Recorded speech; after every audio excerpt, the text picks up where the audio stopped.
महापालिका स्थानिक स्वराज्य संस्थांच्या निवडणुकीच्या तोंडावरती शिवसेनेमध्ये मोठ्या प्रमाणात इनकमिंग सुरू झाले, पक्षप्रवेश होतात. नाही, हे तर प्रवेश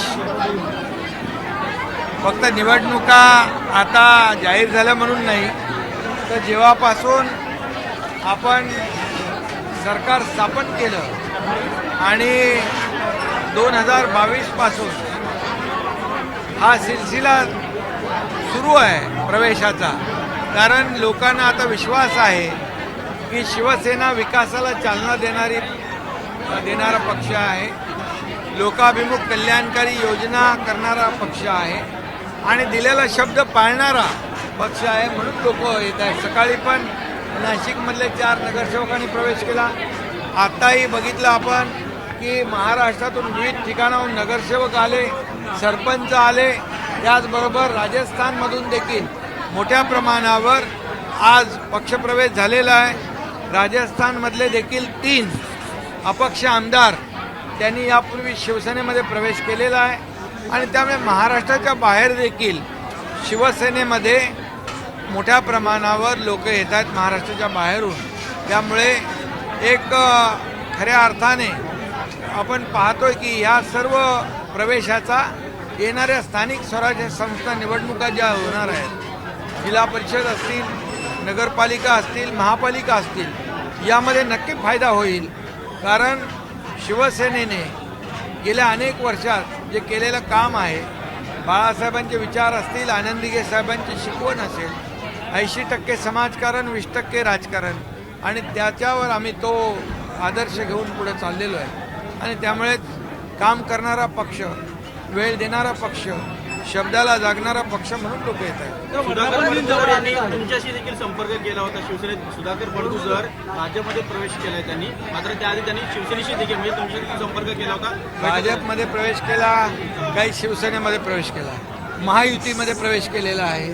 त्यामुळे महायुती मजबूत होईल आणि म्हणून येणाऱ्या सर्व निवडणुका ज्या आहेत स्थानिक स्वराज्य संस्था, जसं विधानसभा महायुती जिंकली, असं या स्थानिक स्वराज्य संस्थांमध्ये देखील महायुतीचा भगवा झेंडा डौलाने फडकल्याशिवाय राहणार नाही. विनोद घोसाळकर यांनी प्रतिक्रिया दिलेली आहे. ते म्हणतात की माझ्या सुनेवरती म्हणजे तेजस्विनी घोसाळकरवरती दबाव आहे, एकनाथ शिंदे साहेबांचा आणि भाजपचा लोकांचा पक्ष प्रवेशासाठी दबाव आहे. बाबा, मी तर कधी भेटलोही नाही आणि माझी कधी चर्चाही झाली नाही. त्यामुळे आता एवढे लोक येत आहेत, हे कुठल्या दबावाखाली येत आहेत?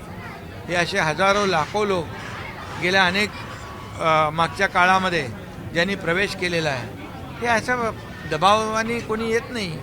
की जर ज्या पक्षामध्ये त्यांना पाठीशी राहणारा संकटसमयी अडचणीमध्ये कुणी नसेल, तर शेवटी त्या पक्षाने विचार केला पाहिजे, आत्मपरीक्षण केलं पाहिजे, आत्मचिंतन केलं पाहिजे की आपल्याला का लोक सोडून जात आहेत, आज लोक सोडून एवढ्या मोठ्या प्रमाणावर का जात आहेत, पक्षप्रवेश शिवसेनेमध्ये का करतायत, याचा विचार करण्याची आवश्यकता आहे.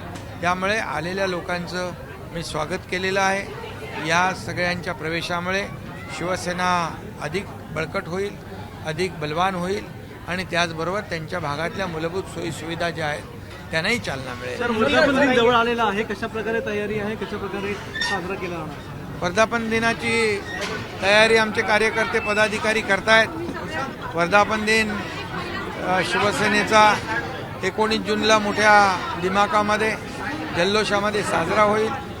सर्व पदाधिकारी, नेते, उपनेते, मंत्री, खासदार, आमदार त्या निमित्ताने एकत्र येतात आणि खऱ्या अर्थाने एक वेगळं वातावरण वर्धापन दिनानिमित्त त्या ठिकाणी असतं. वर्धापन दिनाला ऑपरेशन टायगर सक्रिय होणार का? वर्धापन दिनाला अरे हे काय रोज प्रवेश सुरू आहे. त्यामुळे तुम्ही रोज असता, त्यामुळे मला वाटतं दुसरं असं वेगळं ऑपरेशन करण्याची गरज नाही. एक ऑपरेशन मी अगोदर मोठं केलेलं आहे, तर छोटी ऑपरेशन सुरू आहेत. त्यामुळे आज आपण प्रवेश घेतला आहे, त्यामुळे निधी वगैरे सगळा मिळत राहील, कामही होत राहतील. हिंदी में ऑपरेशन सिंदूर को लेकर जिस तरीके से इजराइल ने सपोर्ट किया था, लेकिन कांग्रेस जो है अब उस मुद्दे को लेकर ईरान और गाजा को सपोर्ट करती हुई नजर आ रही है. इसके विषय में देखिए, ऑपरेशन सिंदूर ये जो आदरणीय प्रधानमंत्री मोदी जी ने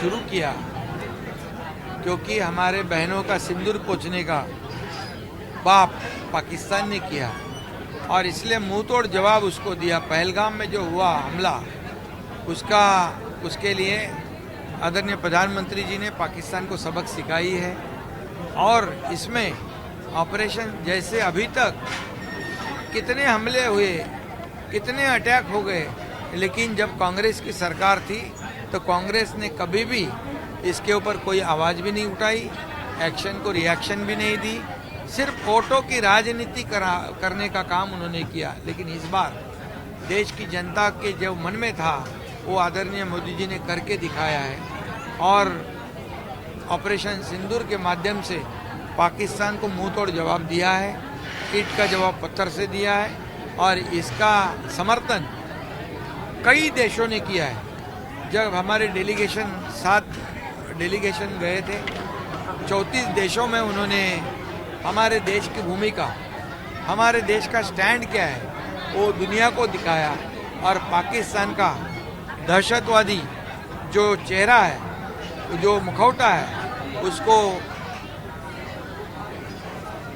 बेनकाब करने का काम हमारे डेलीगेशन में गए हुए आदमी, सभी लोग, नेता लोग, उन्होंने किया और इसीलिए पूरा देश नहीं, पूरी दुनिया के कई देश आज ऑपरेशन सिंदूर का समर्थन कर रहे हैं। एबीपी माझा, उघडा डोळे बघा नीट।